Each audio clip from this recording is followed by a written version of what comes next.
امان از راه بی آبر، امان از شهر بی شاعر،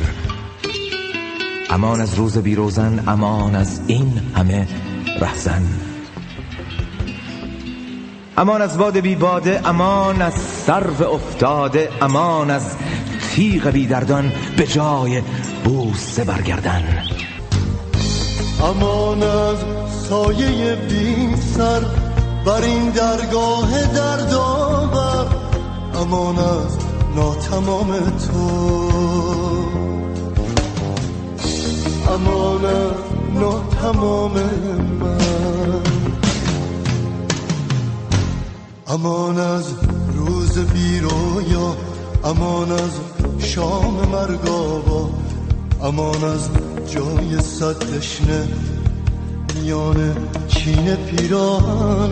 امان از شعله آخر